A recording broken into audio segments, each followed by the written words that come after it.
ஒரு 5 நிமிஷம் இது பேசுவோம். வணக்கம். இப்போ நம்ம வந்து கேபியில் உபநட்சத்திர ஜோதிடத்தில்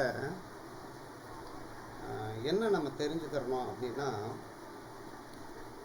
வந்து கிரகம் பாவம். கிரகம் என்பது ஜாதகருக்கு ஜாதகர் வேறுபடாது. இன்னைக்கு பிறக்கிறவர்களுக்கு கூட ஒரே கிரகம் அப்படித்தான் இருக்கும். ஆனால் பாவம் என்பது வேறுபடும். பாவம் என்கிறது வந்து ஒவ்வொரு மனிதனுக்கும், ஒவ்வொரு நிமிஷத்துக்கும், ஒவ்வொரு ஊருக்கும், 5 நிமிஷத்துக்கு 4 நிமிஷம், ஒவ்வொரு ஊருக்கும் ஒரு அச்சாம்ச ரேகை, ஒரு தீர்க்காம்சத்தை பார்க்கும்போது, அச்சாம்சம் என்பது இடத்தையும், தீர்க்காம்சம் என்பது நேரத்தையும். உலகத்தில் எல்லா இடமும் ஒரே மாதிரியான நேரம் அல்ல, வித்தியாசப்படும். அப்போ ஜாதகம் வேறுபடுத்தி காட்டுவது பாவமே. அப்போ பாவம் அப்படின்னா நம்ம என்ன செய்யணும் அப்படின்னா, பாவம் 12 பாவங்கள். 12 பாவங்களை பற்றி நம்ம படிக்கிறோம். அந்த 12 பாவம் ராசி கட்டம். இந்த ராசி கட்டத்தில் மோகனையா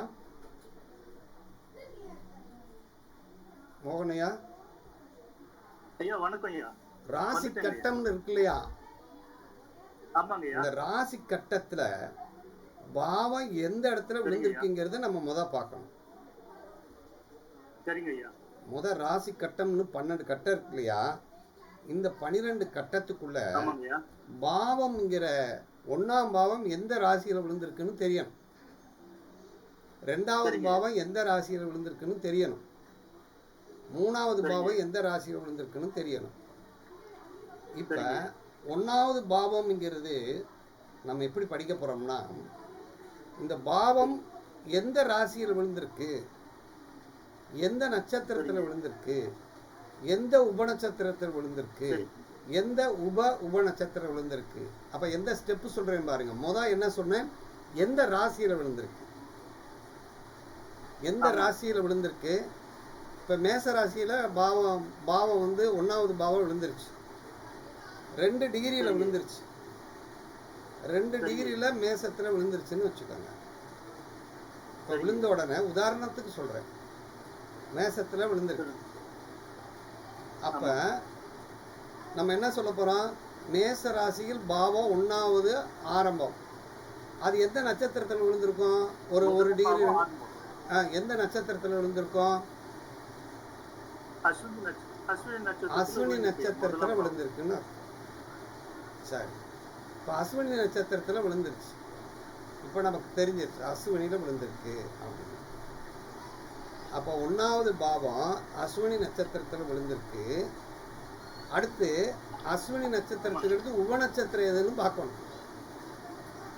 அப்ப அஸ்வினி நட்சத்திரத்துல உபநட்சத்திரம் அப்படின்னா 1 டிகிரி அப்படின்னா 1 டிகிரி இருக்கு அப்படின்னா அந்த 1 டிகிரிக்கு எந்த உபநட்சத்திரம் அப்படின்னு பார்க்கணும். இப்ப கேது வந்து 46 40.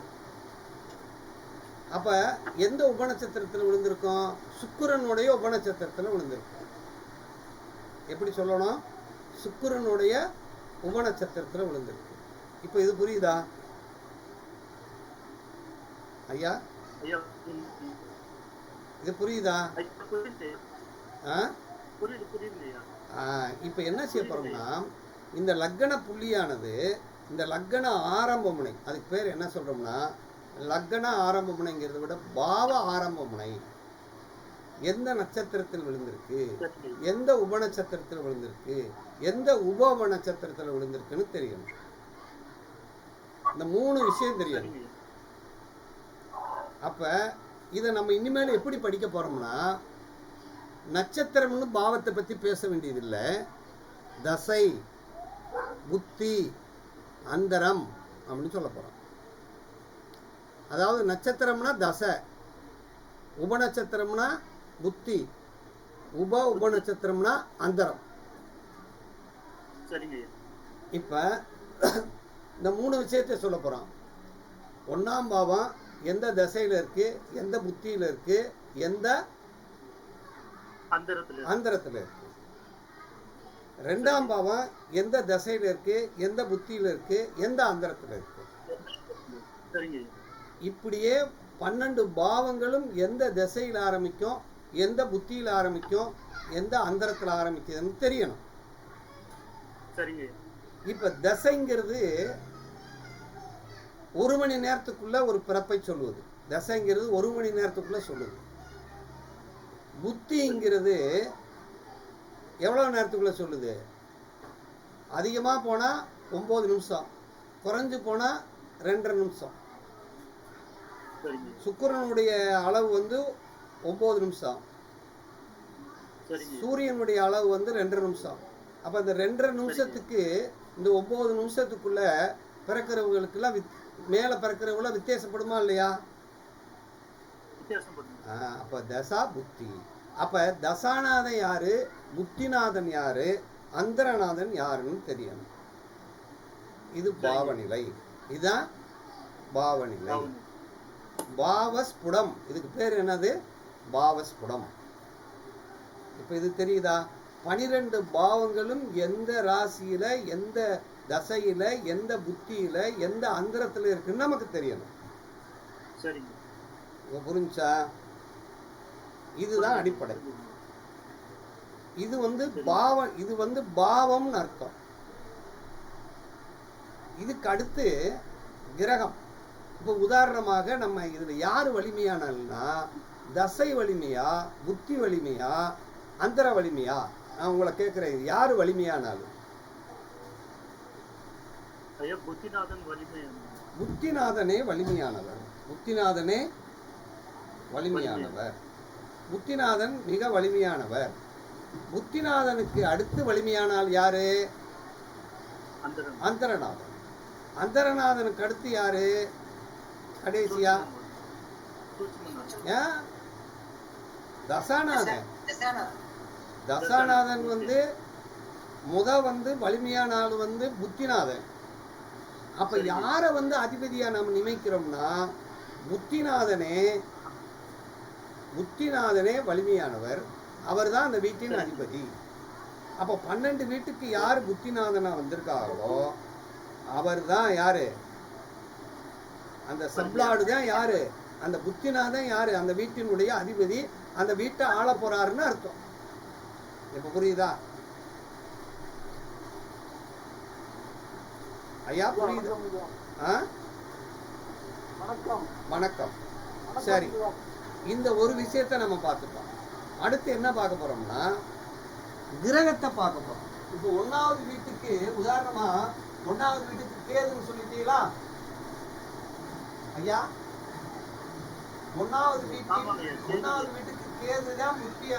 கேது சுக்கிரன் புத்திநாதன் சொல்லிட்டீங்க. கேதுக்கு அடுத்து சுக்கிரன் தான் புத்திநாதன் சொல்லிட்டோம். இந்த 1வது வீட்டுக்கு கேது, அடுத்து சுக்கிரன். இப்ப இந்த கேதுல இருந்து இந்த சுக்கிரன் வந்திருக்காரு. கேதுக்கு அடுத்து யார் வந்திருக்கா? சுக்கிரன் வந்திருக்காரு. இப்ப அதுக்கு அடுத்து இவருக்கு அடுத்து, இப்ப இதுக்கு அடுத்து சுக்கிரன் சந்திரன் கூட வச்சுக்கணும். இப்ப இதுல யாரு கோட்டாவை பிடிக்கிறா? இவர் ஃபர்ஸ்ட், இவர் 2வது, இவர் 3வது.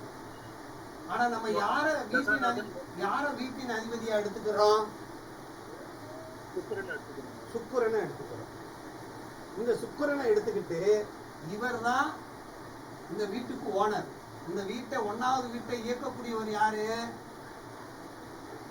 சுக்கிரன். இதுவரைக்கும் மட்டும் இத நம்ம பார்க்கிறோம். அடுத்து இதுக்கு அடுத்து எங்க போறோம்னா, இந்த சுக்கிரன் இருக்கார் இல்லையா, இந்த சுக்கிரன்ங்கிற கிரகம் இந்த ராசி கட்டத்துல எங்க இருக்காருன்னு பார்க்கணும். இப்போ உதாரணமா இந்த சுக்கிரன் வந்து இங்கேயே இருக்காரு. இங்க என்னென்ன நட்சத்திரம் இருக்கு? கிருத்திகை இருக்கு, ரோகிணி, மிருகசீரிஷம். இப்ப ரோகிணி நட்சத்திரத்துல இருக்காருன்னு வச்சுக்கோங்க. பரணி நட்சத்திரத்துல சந்திரன் சந்திரன் செவ்வாய், சந்திரன் ராகு, சந்திரன் குருவுல இருக்காருன்னு வச்சுக்கிடுவோம். இப்ப இத என்ன சொன்னோம், இது தசா, இது புக்கி, இது அந்தரம்.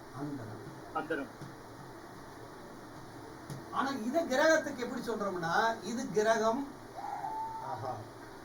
கரண்ட் போயிடுச்சு